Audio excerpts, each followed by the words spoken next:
Robert Kennedy Jr., in a speech to Hillsdale College, talking about how the U.S. CIA and the Chinese CIA colluded together and came up with the bioweapon known as COVID-19. And at the end of this speech, he was talking about Operation Lockstep. And so I did some research into Operation Lockstep, and I found a document from the NIH.gov on this Operation Lockstep. The U.S. Department of State is policing the population policy Lockstep. Published by NCBI. Why do demographers and United Nations agencies avoid dealing with the problems of demographic entrapment now that it involves two continents? Initially, I assumed this was reluctance to address the issue of one-child families. It now seems that the most important factor is the active interest of the U.S. Department of State in keeping the dialogue closed, the policing of the population policy Lockstep. Presumably this is because if the South is to restrict its population growth, the North, especially the United States, should restrict its resource consumption. To police the lockstep is to actively hinder the resolution of all the problems in which population plays a major part. This is described as overpowering evil, and the individual is largely forgiven, because the evil is mostly in the system. There must now be a UN program for a one-child world, since if any community is to have one-child families, all should. This has to be the major theme of the next population conference in 2004. Massive discussion, benign uproar, is now needed, accompanied by a progressive change from the first wisdom to the second wisdom. This paper is a sequel to one in which I had a Socratic dialogue on Earth's population with Lady M from Mars. There we discussed the Hardinian taboo, named after the American ecologist Garrett Hardin, who described the taboos which humans use to avoid confronting the need for population control. Overpowering evil, which this paper confronts, is best dealt with lightly, since humankind cannot bear too much reality. Besides, evil is said to be soluble in laughter. This paper is further elaborated on the web, www.leeds.act.uk/demographic-disentrapment. Summary points. A tight taboo prevents demographers and United Nations agencies from confronting demographic entrapment. Defections from this taboo are apt to be policed by the U.S. Department of State. The presumed reason for this is that radical reduction in number of births in the South, one-child families, would question resource consumption in the North. The major health program of the new millennium has to be a one-child world, linked to moderation in resource consumption in the North. Entrapment is merely the worst of many problems, poverty, malnutrition, etc., in which population plays a large part. To make it taboo it is to hinder the resolution of these other problems also. Reluctance of UN agencies. Lady M. Lockstep. I cannot find it in the Oxford English Dictionary. MHK. I first heard it from a U.S. demographer who pointed out that there are no original thinkers on the U.S. population scene and that academia, the foundations, and the UN agencies stick to the same policy, in which discussing demographic entrapment is taboo. Lockstep is a mode of marching in very close file in which the leg of each person moves with, and closely behind, the corresponding leg of the person ahead, with the result that if one person breaks step the whole squad falls over. The lockstep is the practical manifestation of the Hardinian taboo. Lady M, what matters is not academia, but the policies of your UN agencies. Logically the UN should follow academia. Instead, both seem to follow the interests of the U.S. Department of State, particularly over population and food. MHK, indeed. Despite the fact that global per capita grain production has been falling for 15 years, the United Nations Fund for Population Activities never discusses how populations are to be fed. The Food and Agriculture Organization avoids discussing population wherever it can. The UN's Advisory Coordinating Committee, Subcommittee on Nutrition, has never discussed food at the global level. As for the United Nations Development Program, demographic entrapment is not even in its vocabulary. Lady M, incredible. I hear it whispered that a couple of continents are trapped, and that the major means of disentrapment has to be one-child families. The demographic momentum of young populations is such that two-child families are not small enough. Why do all your UN agencies and all your demographers keep their mouths shut and never discuss entrapment? You even had to invent the word disentrapment. Demography dominated. MHK. You should understand that demography is largely a U.S. discipline and is likely to bend itself to U.S. political interests. Since the Second World War, demography has been dominated by demographers trained in the United States. Its best universities and their departments of demography are the envy of the world. Its foundations are the richest. It is the seat of the Population Council.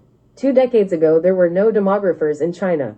The dominance of the English language also plays a large part. Chomsky observed that Britain is a colonized country, intellectually. It is therefore a brave British demographer who stands up to his or her American colleagues. Besides, the world's senior demographers know one another. Nobody wants to step out of line. Lady M, so you are out to break up the squad. So far, all you have described could be ascribed to political correctness. It is hardly policing. Consent manufactured. MHK. I previously imagined that the reluctance to recognize entrapment was caused by the problems of one-child families. When I read a paper analyzing what went on at the 1994 Cairo Population Conference, I understood what was happening. It pointed out that the United States, the Holy See, and the women's rights movement, predominantly from the United States, were the 3 most organized, best disciplined, and most effective participants at the conference.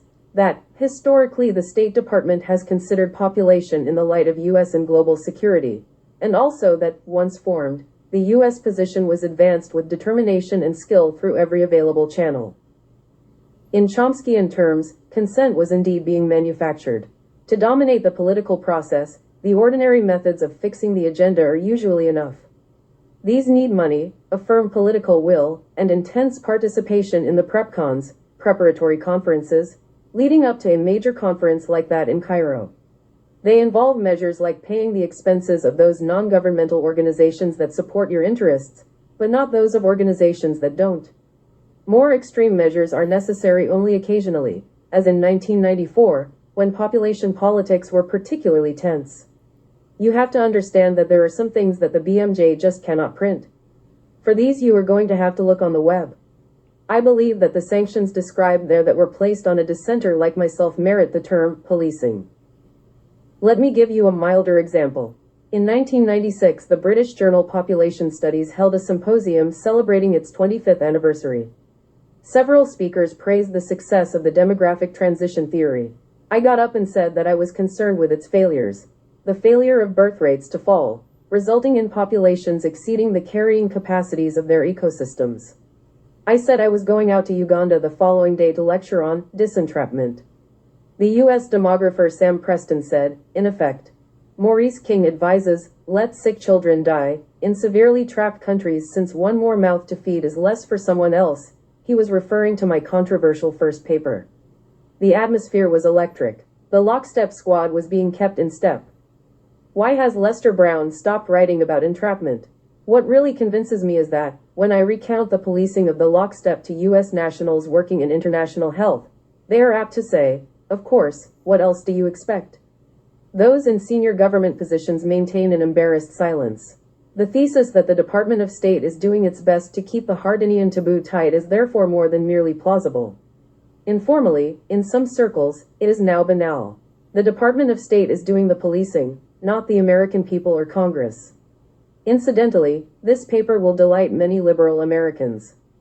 The Hardinian taboo has a number of foundations. However, I contend that the active policing of the lockstep is the most important one, since it prevents the dialogue opening. Lady M, what I fail to understand is why the United States should be so interested in maintaining the lockstep, especially since it has funded so many population activities in the past. Equity extolled. MHK. I am sure it would like to see population growth fall. However, if the South has to restrict itself to one-child families, the North should control its resource consumption. If you rate equity highly, this has meaning. See www.leeds.act.uk/demographic-disentrapment. Equity has great power in international discourse. I am sure that the United States would like to see birth rates fall, but not at the expense of having its own resource consumption questioned. With 4.6% of the world's population burning 25% of its fossil fuel, this is now an acutely sensitive issue. I believe, therefore, that this is why the United States is so keen to see the lockstep maintained. Lady M, if the premise of equity is accepted, just about everything in your world has to change. To start with, if any community is to be counseled to have one-child families to avoid starvation and slaughter, then you all should. In UN terms, the official admission of the need for any community to have one-child families is an admission of the ultimate inevitability of a UN program for a one-child world. You have two great problems: global warming and population. It seems that some political dynamite is needed to release the present logjam in human affairs. What is missing is not merely opening up the dialogue, it is the means of making one hell of a row, politically. In the jargon of disentrapment, benign uproar, lots of it. Benign, in that uproar, is better than starvation and slaughter. One hell of a row. MHK. Indeed, unfortunately, the public has been dumbed down by the media. Lady M, population has its tensions that are expressed in the Hardinian taboo. Global warming is a recent phenomenon, and it too has its taboo. Why don't you link them? Oil extraction rates are expected to fall after 2010, so there won't be enough cheap energy for the South to develop, certainly not to the consumption levels of California.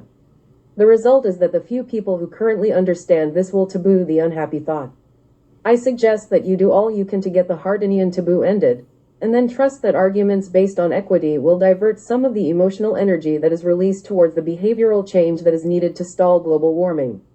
You humans have got to realize that by burning precious fossil fuel, when you drive your cars or travel by plane, you not only heat up your world but also deny your fellow humans the opportunity to develop. Science might provide you with a new form of clean, cheap energy. Or it might not. Your next obstacle, once the dialogue is opened and the lockstep broken, is the human rights movement, which is again largely a U.S. phenomenon. Although it has done you wonderful service in such matters as the abolition of torture, its legalistic ramblings are now a major obfuscation in the way of disentrapment. The human rights movement has never debated the legitimate incentives and disincentives for one-child families under conditions of entrapment. It now provides a dense legalistic thicket to obstruct the acceptance one-child families. Glossary.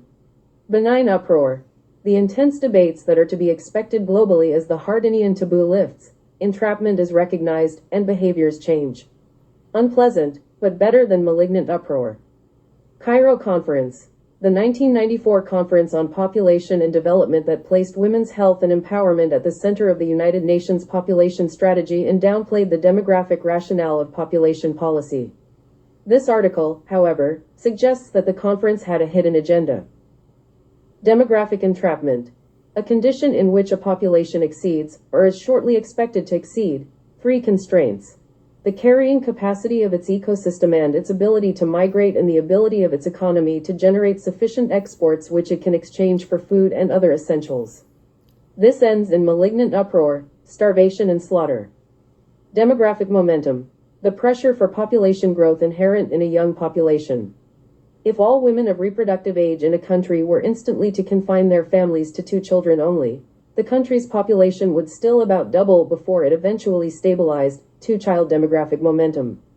In such a population, even instant one-child families would not stop all population growth before the population reached its maximum and then started falling. 1-child demographic momentum. Disentrapment. The process of getting out of the demographic trap, largely through one-child families. First wisdom. Confidence that science and the UN will develop technologies and strategies to neutralize population increase and the environmental effects of northern lifestyles. Demographic entrapment will not occur and Malthus will have been proved wrong. In short, population increase is no cause for alarm. Foundations of the Hardinian taboo. A variety of factors, which in addition to the taboo, make it difficult to control population numbers.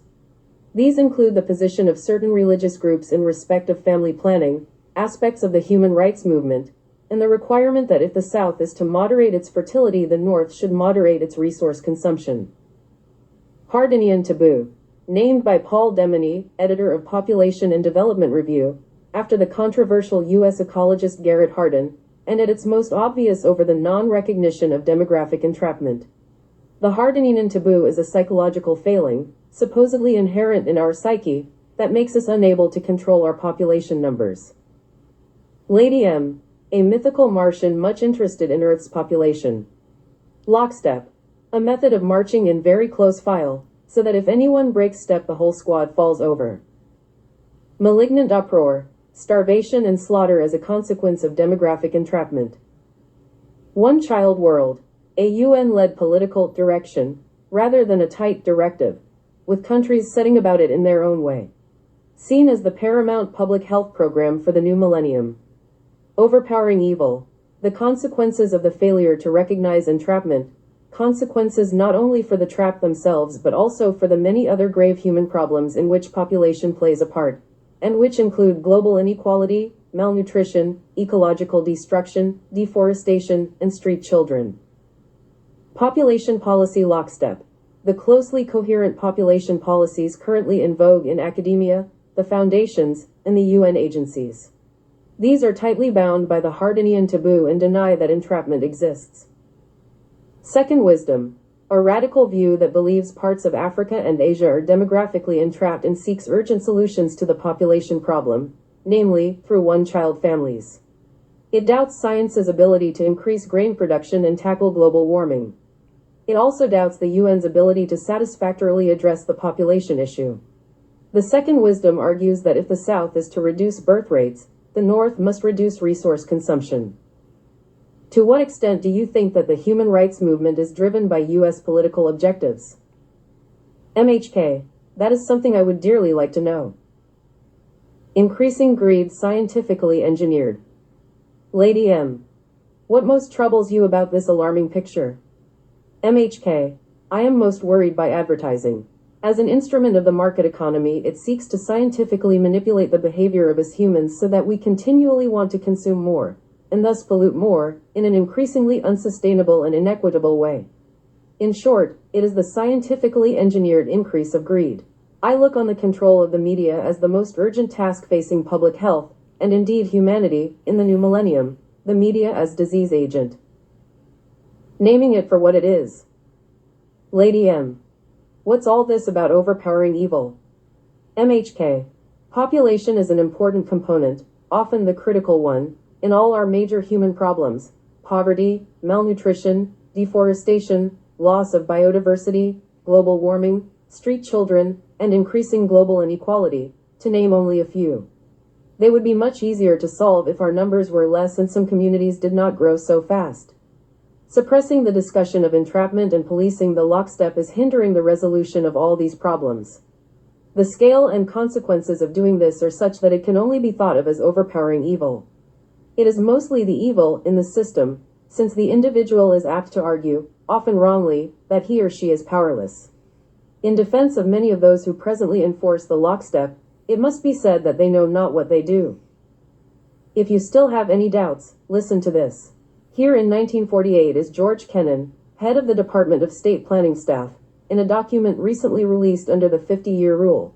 We have 50% of the world's wealth but only 6.3% of its population.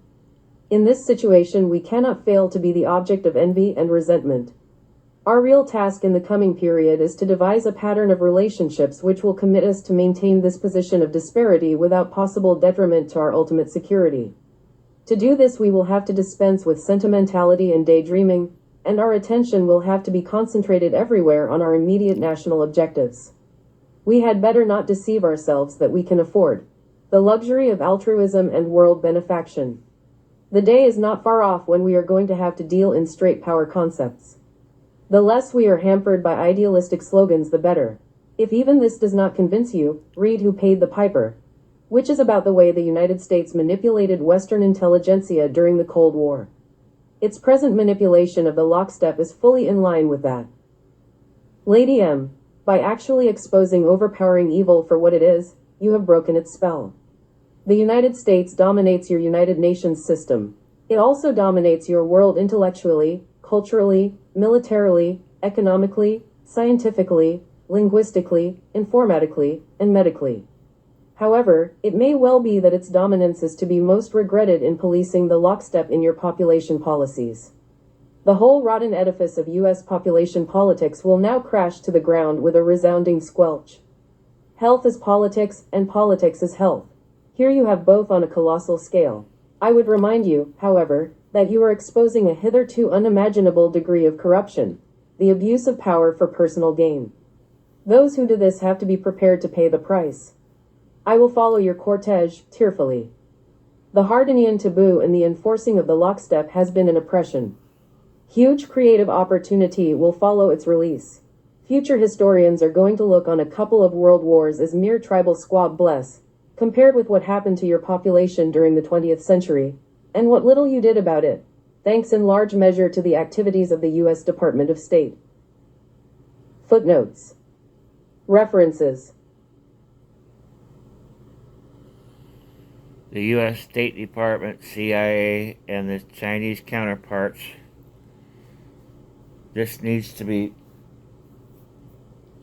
known all over the globe of what evil they did with that, making the virus at the Wuhan lab intentionally for population control. Operation Lockstep was to shut down all conversation about the virus being man-made instead of... Anyway, I got all this information from Robert Kennedy Jr.'s speech at Hillsdale College, which the original video was scrubbed from the web, and then the web archive version was broken. And it's completely disappeared, except for a short video I have on my YouTube. Share this.